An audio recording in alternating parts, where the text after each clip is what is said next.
Yang menyakitimu tidak pernah takut pada amarahmu. Mereka hanya takut kehilangan kendali atasmu.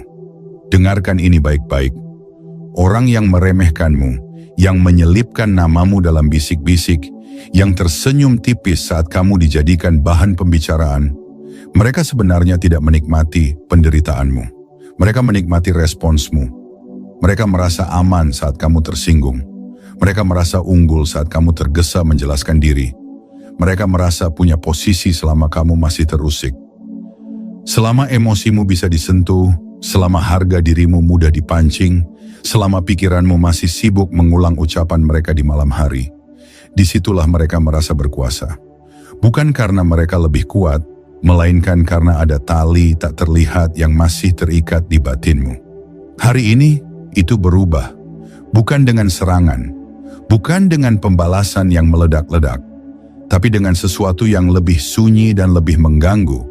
Kamu mengubah struktur permainan. Tali itu tidak lagi kamu tegangkan, kamu lepaskan perlahan. Posisi bergeser dari yang dulu mudah diguncang menjadi pribadi yang sulit dijangkau. Dan percayalah, mereka tidak akan terpukul oleh kemarahanmu. Mereka akan terpukul saat menyadari satu hal yang tidak nyaman bagi ego mereka. Selama ini mereka salah membaca siapa kamu sebenarnya. Yang mereka kira lemah ternyata hanya menahan diri. Yang mereka anggap kecil ternyata sedang membangun kedalaman. Ingat ini, penyesalan paling dalam bukan muncul saat diserang, melainkan saat seseorang sadar semuanya sudah terlambat untuk diperbaiki. Di video ini, kita akan membongkar bagaimana perubahan sunyi itu menggeser posisi tanpa perlu menjatuhkan siapapun. Jika kamu ingin memahami cara naik level tanpa drama, tekan subscribe, aktifkan notifikasi, dan tonton sampai akhir. Karena setelah ini, peta kekuasaan dalam permainan sosial akan terlihat jauh lebih jelas. Pertama, hentikan reaksimu, runtuhkan dominasi mereka. Dalam dunia sosial yang penuh topeng, reaksi adalah mata uang kekuasaan. Siapa yang bisa mengendalikan emosimu, dialah yang merasa berada di atasmu. Dan orang yang menyakitimu tahu satu hal. Selama kamu masih terguncang, mereka masih memegang kendali. Marcus Aurelius, seorang kaisar Romawi sekaligus filsuf Stoik, pernah menulis dalam catatan pribadinya, "Kamu memiliki kuasa atas pikiranmu, bukan atas peristiwa di luar dirimu. Sadari itu, dan kamu akan menemukan kekuatan." Inilah inti ajaran Stoik yang dikenal sebagai dikotomi kendali. Kamu tidak bisa mengatur apa yang mereka katakan tentangmu. Kamu tidak bisa mengendalikan bagaimana mereka bersikap. Tapi kamu sepenuhnya berkuasa atas respons batinmu. Dan justru disitulah letak dominasi yang sesungguhnya. Setiap kali kamu membalas sindiran dengan nada tinggi, setiap kali kamu menjelaskan diri dengan tergesa, setiap kali kamu menunjukkan bahwa ucapan mereka melukai, disitulah mereka merasa dominan. Bukan karena mereka benar, tetapi karena mereka berhasil menggoyahkanmu. Dalam psikologi perilaku, ini disebut reinforcement. Perilaku yang diberi respons akan terus diulang. Jika setiap provokasi selalu menghasilkan emosi darimu, otak mereka belajar bahwa cara itu efektif. Lebih jauh lagi, setiap kali kamu marah atau tersinggung, tubuhmu melepaskan kortisol dan adrenalin. Sistem sarafmu masuk mode ancaman, dan tanpa sadar, kamu memberi sinyal bahwa mereka masih punya pengaruh terhadap kondisi batinmu. Itulah panggung yang mereka butuhkan. Jangan beri mereka panggung untuk merasa berpengaruh. Bayangkan emosimu seperti api dalam ruangan gelap. Selama api itu menyala karena ulah mereka, mereka tahu persis di mana kamu berdiri. Tapi ketika kamu memadamkannya, bukan dengan dingin yang dibuat-buat, bukan dengan senyum palsu, melainkan dengan ketenangan yang sadar dan terlatih, ruangan itu berubah. Mereka kehilangan orientasi. Secara psikologis, ketika respons hilang, kontrol narasi ikut runtuh. Mereka tidak lagi bisa berkata, "Lihat, dia tersinggung." Tanpa reaksimu, permainan kehilangan arah. Dan di titik itu, sesuatu yang sunyi mulai terjadi. Mereka mulai merasa tidak punya pegangan. Sindiran tidak lagi memantul. Provokasi tidak lagi menemukan celah. Kamu tidak bergerak sesuai irama yang mereka mainkan. Dan inilah naik level pertamamu. Kamu bukan target yang bisa dipancing lagi. Ketika kamu berhenti bereaksi, kamu tidak terlihat lemah. Kamu terlihat berdaulat. Dan bagi ego yang terbiasa berkuasa, itu adalah retakan pertama. Kedua, tegakkan batas tanpa menjelaskan. Setelah kamu berhenti bereaksi, langkah berikutnya bukan menyerang. Langkah berikutnya adalah menutup pintu yang dulu selalu terbuka. Batas sosial adalah garis tak terlihat yang menentukan siapa boleh mendekat dan sejauh apa mereka boleh melangkah. Masalahnya, banyak orang yang menyakitimu terbiasa masuk tanpa izin, karena dulu kamu membiarkannya. Kamu menjelaskan, kamu memaklumi, kamu memberi kesempatan lagi dan lagi. Sekarang, hentikan itu. Batas tidak perlu diumumkan seperti ancaman. Ia cukup ditegakkan lewat sikap, jawaban singkat, tatapan tenang, penolakan yang tidak emosional, tidak ada debat panjang, tidak ada pembelaan diri yang terburu-buru. Ingat, orang yang biasa meremehkanmu akan kaget bukan ketika kamu marah, tapi ketika aksesnya dibatasi. Ketika candaan merendahkan, tidak lagi kamu respons dengan tawa canggung. Ketika gosip, tidak lagi kamu klarifikasi dengan panik. Ketika permintaan yang tidak pantas kamu jawab dengan sederhana, tidak. Secara psikologis, ini mengganggu pola mereka. Mereka terbiasa melihatmu lentur. Kini mereka berhadapan dengan dinding yang sunyi. Disinilah stoik bekerja, kendali atas sikap. Kamu tidak meledak, kamu tidak membalas. Kamu hanya menentukan apa yang pantas dan apa yang tidak. Dan yang lebih penting, kamu tidak merasa wajib menjelaskan semuanya. Tidak semua orang berhak atas akses ke pikiranmu. Tidak semua orang pantas mendapat klarifikasi dari mulutmu. Ketika batas ditegakkan tanpa drama, mereka mulai berhitung ulang. Mereka mulai menyadari bahwa sikap mereka kini memiliki konsekuensi sosial. Dan bagi seseorang yang terbiasa bebas meremehkan, konsekuensi adalah kejutan yang tidak nyaman. Ketiga, tingkatkan nilai sosialmu tanpa pengumuman. Sekarang permainan masuk ke wilayah yang lebih sunyi dan lebih strategis. Kamu tidak perlu membuat pernyataan besar, tidak perlu sindiran terselubung, tidak perlu mengumumkan bahwa kamu telah berubah. Dalam struktur sosial, kualitas yang konsisten jauh lebih keras daripada 1000 pembelaan. Tingkatkan profesionalismemu, rapikan cara bicaramu, tajamkan kompetensimu, jadikan ketepatan dan disiplin sebagai standar baru. Biarkan perubahan itu terasa, bukan terdengar. Saat sikapmu semakin stabil, sesuatu yang tidak kasat mata mulai bergeser. Kamu tidak lagi terlihat seperti orang yang ingin membuktikan diri. Kamu terlihat seperti orang yang tahu nilainya. Dan dalam psikologi sosial, hierarki tidak pernah diumumkan. Ia bergerak diam-diam ketika kualitas berubah. Orang-orang mulai membaca ulang posisimu, bukan karena kamu memaksa, tetapi karena konsistensimu sulit diabaikan.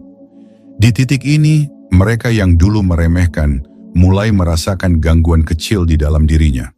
Bukan rasa bersalah, bukan penyesalan, belum, tapi kebingungan. Narasi lama tentang dirimu mulai terasa tidak selaras dengan kenyataan yang mereka lihat sekarang. Posisi yang dulu mereka anggap tetap, perlahan bergeser tanpa suara. Mereka belum menyesal, mereka hanya mulai menyadari bahwa perhitungan mereka dulu mungkin tidak akurat. Dan kesadaran kecil itulah yang nantinya akan berkembang menjadi sesuatu yang jauh lebih berat. Keempat, tolak peran korban, hancurkan narasi mereka. Dalam setiap konflik sosial ada satu jebakan yang hampir selalu disiapkan untukmu. Peran korban. Bukan korban yang kuat dan bangkit, tapi korban yang lemah, sensitif, terlalu reaktif. Label itu halus tapi mematikan. Dan selama kamu tanpa sadar memerankannya, mereka bebas menulis versi cerita mereka sendiri tentang siapa dirimu. Hari ini, hentikan itu. Menolak peran korban bukan berarti menyerang balik. Bukan berarti membuka semua fakta dan membongkar siapa yang salah. Justru sebaliknya, kamu menolak dengan cara yang lebih mengganggu. Kamu tidak defensif, tidak tergesa menjelaskan, tidak sibuk meluruskan setiap bisikan. Tidak merasa wajib membersihkan namamu di setiap sudut. Gosip hidup dari energi panik. Narasi palsu menguat ketika targetnya terlihat sibuk membela diri. Saat kamu terlalu cepat bereaksi, mereka mendapatkan panggung kedua untuk memperbesar cerita. Tapi ketika kamu stabil, cerita itu kehilangan udara. Secara psikologis, manipulasi opini publik butuh satu hal: bukti emosi dari targetnya. Mereka butuh kamu tampak terguncang agar versi mereka terasa masuk akal. Namun saat kamu tetap bekerja seperti biasa, tetap bersikap profesional, tetap hadir tanpa drama, orang mulai melihat celah dalam cerita tersebut. Sebuah pertanyaan muncul dalam diam. Jika dia benar seperti yang digambarkan, mengapa dia tetap setenang itu?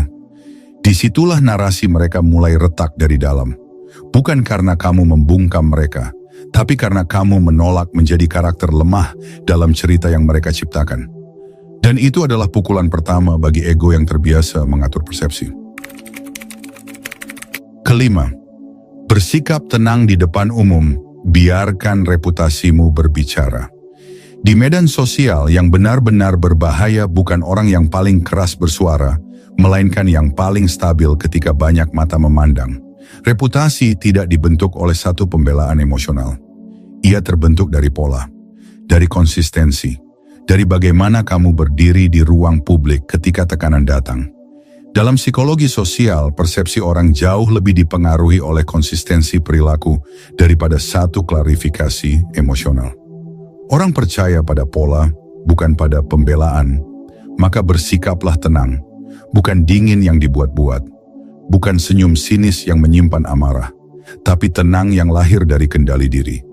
Dalam filsafat Stoik, kondisi ini disebut apatheia, ketenangan batin yang tidak mudah terguncang oleh hinaan, pujian, atau tekanan sosial. Bukan mati rasa, tapi stabil. Kamu tetap ramah, tetap profesional, tetap sopan. Namun ada perubahan yang tidak bisa mereka abaikan. Kamu tidak lagi bisa digoyahkan. Candaan merendahkan, tidak lagi memancing ekspresi. Sindiran tidak lagi menggeser fokusmu. Kamu hadir seperti danau hitam di malam tanpa bulan. Permukaannya tenang, kedalamannya tidak terlihat. Batu kecil mungkin menimbulkan riak sesaat, tapi tidak pernah menyentuh dasar. Dan disitulah kontras mulai bekerja.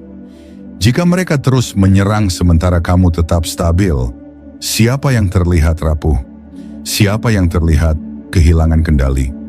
Tanpa kamu perlu membela diri, posisi perlahan bergeser. Orang-orang mulai membaca ulang siapa kamu sebenarnya.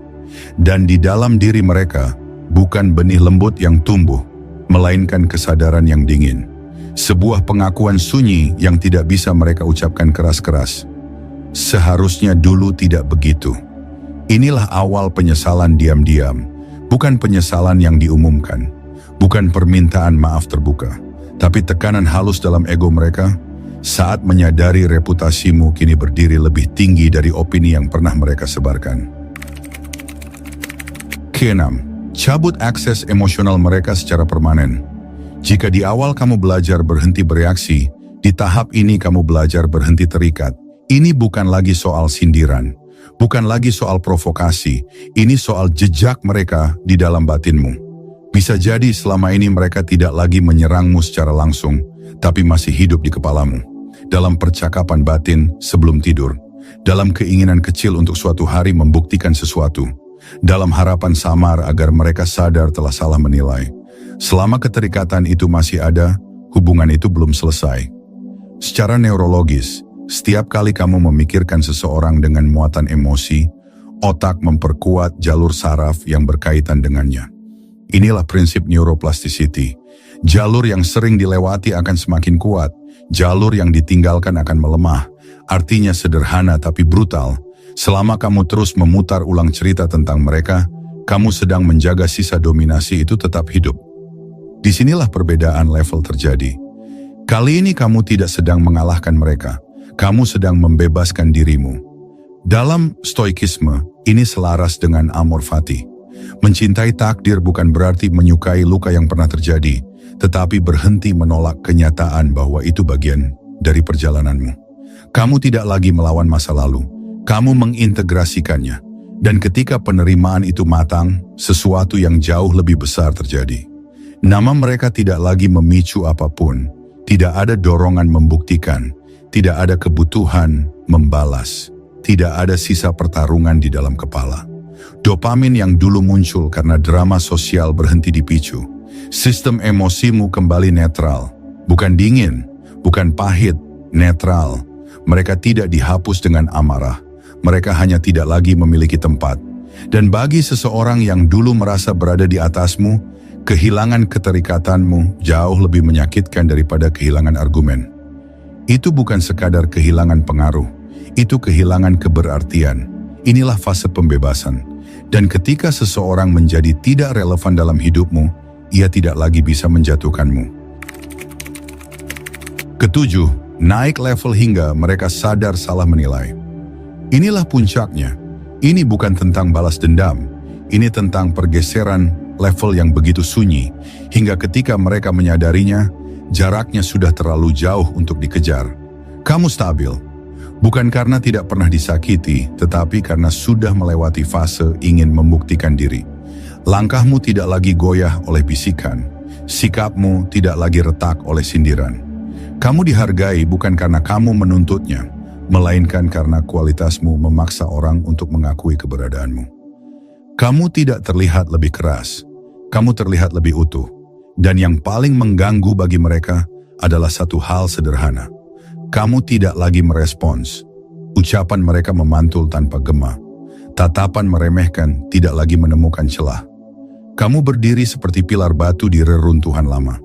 Angin boleh berputar, debu boleh berterbangan, tapi fondasimu tidak bergeser. Di titik inilah penyesalan sosial benar-benar lahir. Bukan karena kamu menyerang, bukan karena kamu menjatuhkan. Penyesalan lahir dari kesalahan membaca karakter. Perlahan mereka memahami sesuatu yang tidak nyaman. Mereka meremehkan orang yang salah.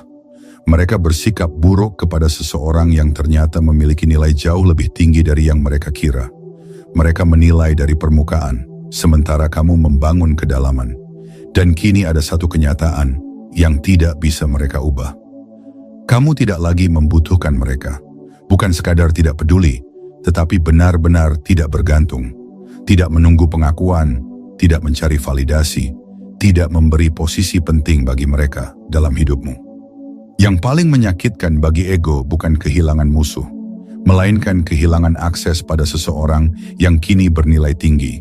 Kesadaran itu datang terlambat, dan ketika ia datang, yang tersisa hanyalah satu hal: mereka menyaksikan perubahanmu dari kejauhan. Saat kamu naik tanpa menyerang, mereka tidak memiliki pilihan selain diam dan menyesal dalam hati. Sebagai penutup, pada akhirnya perubahan ini bukan tentang membalas, bukan tentang menjatuhkan siapapun, bukan tentang menunjukkan bahwa kamu lebih kuat. Ini tentang pergeseran posisi. Kamu berhenti menjadi pusat permainan mereka. Kamu berhenti memberi akses pada emosi yang dulu mudah disentuh. Tanpa pengumuman, tanpa drama, kamu naik level, nilaimu meningkat, standarmu berubah, dan akses yang dulu mereka miliki perlahan tertutup dengan sendirinya. Jika suatu hari mereka menyesal, itu bukan karena kamu merancangnya. Penyesalan bukan tujuan, ia hanya efek samping dari seseorang yang dulu dianggap kecil, lalu berdiri di level yang tak lagi bisa diremehkan. Kedewasaan sejati bukan membuat orang lain jatuh. Kedewasaan adalah saat perlakuan buruk tidak lagi punya kuasa atas batinmu. Jika kamu merasa bagian ini membuka cara pandangmu, tekan subscribe sekarang dan aktifkan notifikasi agar kamu tidak tertinggal pembahasan berikutnya. Tulis di kolom komentar bagian mana yang paling mengubah perspektifmu. Dan tonton kembali video ini jika perlu, karena perubahan posisi selalu dimulai dari kesadaran. Mulai hari ini, jangan sibuk membuat mereka terpukul. Bangun dirimu sampai suatu hari mereka sadar mereka pernah salah memperlakukanmu.